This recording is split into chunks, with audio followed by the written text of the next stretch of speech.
오늘 아시아 증시가 전반적으로 무너졌습니다. 특히 최근 상승세가 가팔랐던 대만 가권 지수와 호주 증시의 낙폭이 컸는데요. 일본 니케이는 0.47%, 홍콩 항생 지수는 1.27% 하락하며 시장의 심리가 급격히 위축됐습니다. 미국 선물 시장과 유럽 증시 역시 하락세로 출발하며 불안한 흐름을 이어가고 있습니다. 외환시장에서는 달러 강세 속의 변동성이 커졌고 특히 인도네시아 루피아화는 사상 최저치를 경신했습니다. 원자재 시장의 움직임은 극명합니다. 브렌트유는 배럴당 95달러 선을 다시 돌파하며 치솟은 반면 금 가격은 2개월 만에 최저치로 하락하였습니다.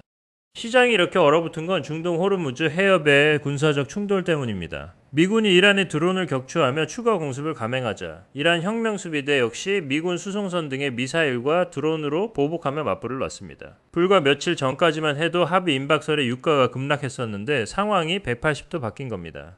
트럼프 대통령은 합의서를 전면 부인하며 그 누구도 호르무즈 해협을 통제할 수 없다고 못 박았고 제재 완화 가능성까지 일축했습니다. 결국 양측의 간극이 좁혀지지 않으면서 유가는 다시 튀어올랐고 채권 매도세와 달러 변동성 확대라는 전형적인 지정학적 리스크 장세가 펼쳐지고 있습니다.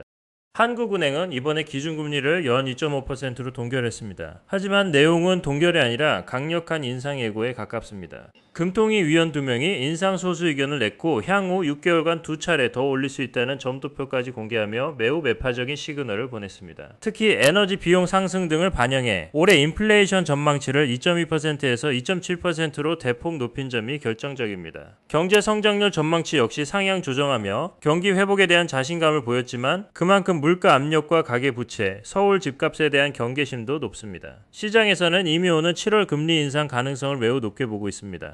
일본은행은 6월 금리 인상을 노리고 있지만 고민이 깊습니다. 지난해 12월 인상 직후 장기금리가 폭등했던 트라우마가 있기 때문인데요. 우에다 총재는 단기금리를 올려도 장기금리가 반드시 따라오지는 않을 것이라는 논리로 시장을 설득하려 하지만 다카이치 총리는 금리 인상이 곧 수익률 상승이라는 확고한 인식을 가지고 있습니다. 결국 정부와 일본은행 모두 장기금리의 과도한 상승은 막아야 한다는 데 합의한 상태입니다. 이에 따라 6월 회의에서는 금리는 예정대로 올리되 일본 국채 매입 축소 속도를 완만하게 조절하는 방식으로 시장의 충격을 완화하는 타협안이 나올 가능성이 큽니다.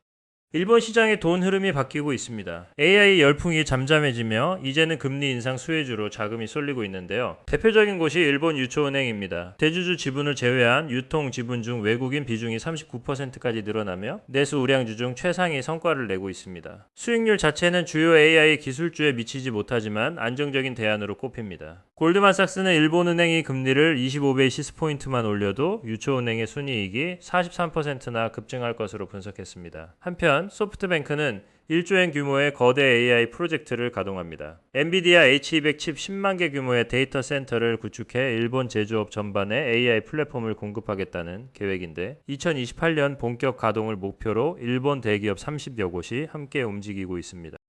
마지막으로 기업 소식입니다. 핀도더는 소비 위축으로 매출이 예상치를 밑돌았고 니오는 저가 전략의 플래그십 SUV를 출시하며 중국 내 가격 전쟁에 불을 지폈습니다. 반면 바이트댄스는 AI 인프라 투자를 2배로 늘리고 LG 에너지 솔루션은 미국 DTE 에너지와 16억 달러 규모의 ESS 배터리 공급 계약을 따냈습니다. 국내에서는 NC코퍼레이션과 현대로템이 국방 물리 AI 합작 법인을 세우며 방산의 디지털 전환에 나섰습니다. 뉴질랜드는 매파적 동결 이후 수요 위축 상황이 인플레이션에 미치는 영향을 지켜보고 있으며 태국은 중동 갈등 여파로 자동차 생산이 줄며 산업 생산이 감소하는 등 지정학적 리스크가 실물 경제까지 전이되고 있습니다. 결국 지금의 시장은 중동의 군사적 충돌이라는 변수가 유가와 환율 그리고 각국 중앙은행의 금리 결정에 직접적인 영향을 주는 상황입니다. 다음 총매는 호르무즈 해협의 추가 충돌 여부와 그에 따른 에너지 가격의 변동성이 될 것입니다. 오늘 전해드린 시장 소식이 도움이 되셨다면 구독과 좋아요 부탁드립니다. 감사합니다.